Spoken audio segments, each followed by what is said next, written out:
Okay, good day friends. This is Mapletree Pan Asia Commercial Trust third quarter and year-to-date FY 24-25 financial results dated 23rd January 2025. Okay, key highlights. Third quarter DPU is actually 2 cents this time round. It's slightly higher than last quarter, which is 1.98. NAV is slightly higher. Aggregate leverage slightly lower. AUM marginally higher. Right, and occupancy slightly lower at 90%. Right, last quarter the occupancy was, let me check, 90.3.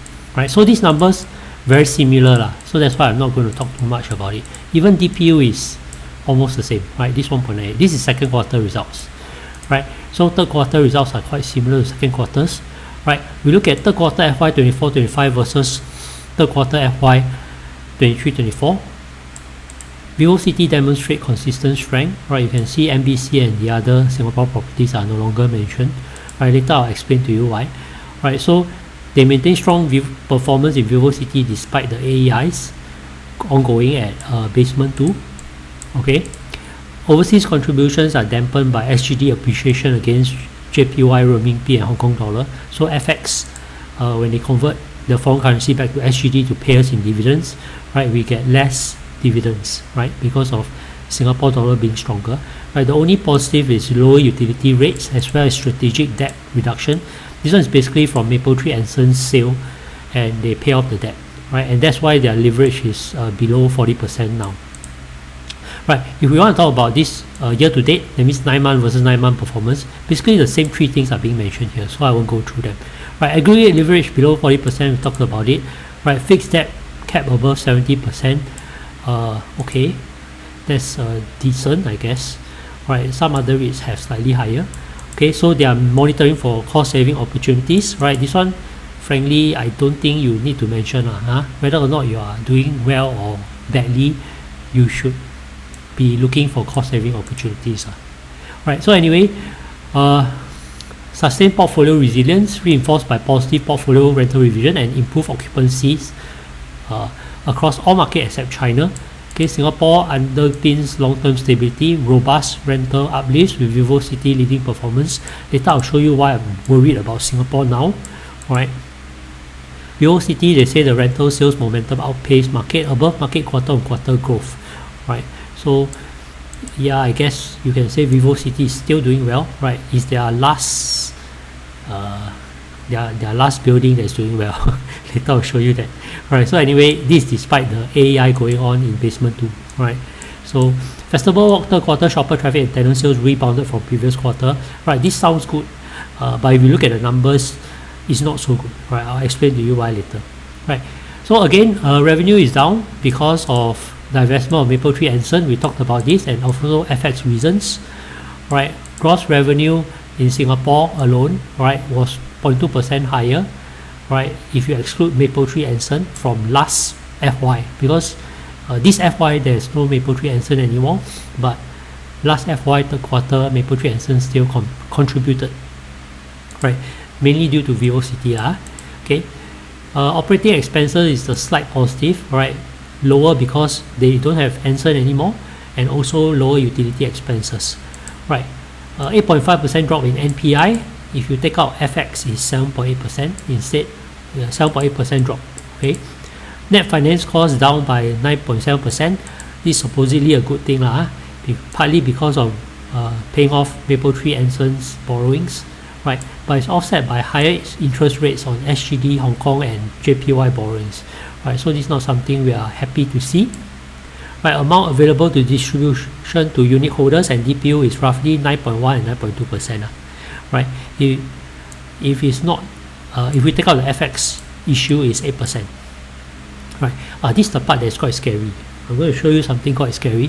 Right, we look at the overseas properties like the pink one, South Korea, Japan, blue, China, purple, Festival Walk, yellow. Right, all of them are going down, both revenue and NPI. This one is expected. We knew from the last result already. I'm going to show you now that the other Singapore properties this quarter is also underperforming. So what I did was I look at this number which included Mapletree and Sun, so I took out the contribution from Mapletree and Sun, right, so that I can compare this number, which is actually 17.7, against the same properties this financial year, right. So you can see that if I take out Mapletree and Sun from this number, then I left $17.7 million, and then this year, right, got $17.5 million. That means the SGD properties, the other SGD properties actually underperform, and this is the first time it has happened, right. If I look at NPI, it's the same story. I take out Mapletree and Sun's $7 million, I left $13.3 million, and if you look at this quarter, it has dropped to $13.1 million, right. So again, I stress this is the first time other SGD properties has underperformed, right. We look at NBC dropping, right, but NBC's drop was already seen in the last quarter, right. So NBC's drop sort of can expect because of occupancy drop, right. So the only good thing in all these things is VivoCity, right, currently. Okay, so outside of VivoCity, the other SGD properties are underperforming as well, right. So I'll show you the last quarter's numbers, because I was supposed to do this presentation last night, but I ended up postponing because I realized this issue and I wanted to see when this problem started from, right. So I put the numbers from last quarter, this second quarter FY 2024. So you can see again, this one I need to strip out the Mapletree and Sun, and you can see it's very difficult to find what number to strip out. So $6.3 million from Mapletree and Sun in second quarter FY 2024. So I took out 6.3 million, left 20.1. You can see this one still went up. That means as of last quarter, right, Singapore properties, other Singapore properties was still performing. Alright, then you look at NBC, right, NBC started underperforming last quarter. So in last quarter, there are still two good things about the REIT. Other Singapore properties and VivoCity, right. It holds true for both revenue and NPI. NPI, I did the same calculation, right. So if I took out Anson, right, I left 15.2, right, then it became 15.5. That means still performing well, right. So these are the only two things performing in the last quarter. So this quarter, right, the rest underperformed, no need to say. This quarter only left VivoCity. So if you look at DPU wise, it looked like slightly improved, but I will argue that actually I think this set of results is worse than the last quarter, right, because the SGD properties are starting to become a worry as well. Right, year to date wise, there's not much to say because we've been covering quarter to quarter performance. Alright, again, year to date performance, I think not much to say. We look through the quarter to quarter performance, it gives us a better picture of what's going on. Interest coverage ratio, disappointing, it has gone down to 2.8 times, right? Even though this is the adjusted version and includes perpetual security, normally anything below 3 we will say is a bit unhealthy, okay? The rest I'm not going to talk about it. Yeah, we look at occupancy. Overall is 90%, not very good. Rental revision up 4.6%, looks decent. Rental revision, I think 46.1% is not a good number. Alright, VivoCity, the sales is down 2.8% year on year, but I think this can be partially attributed to the AEI, so I'm not that worried here. Although this is, it can't really be interpreted as a good result. Right, Festival Walk looks terrible. Sales is down 9.3%. Alright. If we look at occupancy, right, NBC has started to be a worry since last quarter. This one we are well aware of and we discussed this. Right, the rest occupancy has gone up, right, except for China. Right, but I think gone up marginally. It's not very substantial. This Pinnacle at Ganda actually is 100%. But they closed the deal a bit late. Alright, so that's why after the reporting date, then they closed the deal. So this one looks low, but actually it's 100%. But anyway, this one is so small that I'm not super worried about it. Right, then you look at rental revision. NBC is up 2%, which is good. VivoCity is very strong, 17%. Right, other HGG properties up 8.3%. Everything here is negative. Right, the most disappointing I think is Festival Walk. I think the promise of the recovery of Festival Walk has disappeared. That means to say, I think I cannot remember when I listened to the CEO talk. Could be last FY end of the year discussion, right? She said that Festival Walk likely to recover. Don't know when. But I think the results of Festival Walk seem to be getting worse rather than better. Right, so I'll try to show you why I think that okay, I may be worried the video is going to get a bit long now, but yeah, Let's see if I can see the trend. Why did I worry about Festival Walk? Look at this. This first quarter, right? Festival Walk's revenue went up. NPI went up. So the first quarter's result was actually quite good this year. Right? You can see that all Singapore properties doing well. Festival Walk went up. Right? Then second quarter, Festival Walk is down. Third quarter, Festival Walk is down.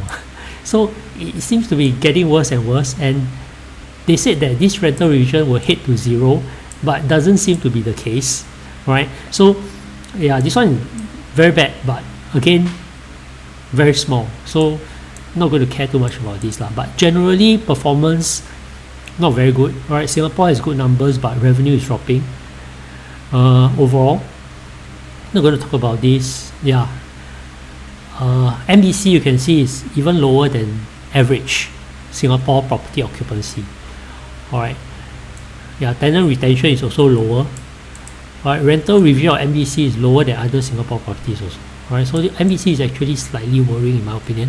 The rest all is just plain bad. I don't know what to say about China, Japan and South Korea. A retail side, VivoCity is doing well. Festival Walk occupancy is high, but rental revision is still not even hitting zero. I'm not even expecting positive. I just want it to hit zero. VivoCity, slight dip. Again, I think could be attributed to AEI. I'm not super worried about VivoCity. Alright, Festival Walk is the one that I was trying to say that they compare quarter on quarter because of the fact that it looks good from a low base perspective. You see, if they compare this against this, which is last year's third quarter, it will be negative. Normally, this type of thing you have to compare year on year, right? So actually, the correct comparison is this one versus this one, but they go and say until like very good, but that's because they compare quarter on quarter, and then this quarter was very bad, right? So this sometimes the way they present their key highlights, right, I don't feel it's very good. They just try to make it look good, just present the truth. Festival is not doing well, right? So that's it. I think the main, so the other concern we had was about Japan, right? So I think these three properties, I think something to do with the fact that the loss of the tenant in these three properties, but they say that the impact is well contained and NPI contribution is not significant. At least that's what the REIT say. Right, that's all. So I'll just summarize to say that DPU wise, it looks decent. Actually, even slightly better than last quarter. Longer term wise, I worry about the Singapore side. If Singapore side don't recover, the thesis for my investment in this REIT could be disrupted. Alright. So if you found value in this presentation, please do give me a like. Alright, it encourages me to do more videos with such information for you. Right, thank you for listening.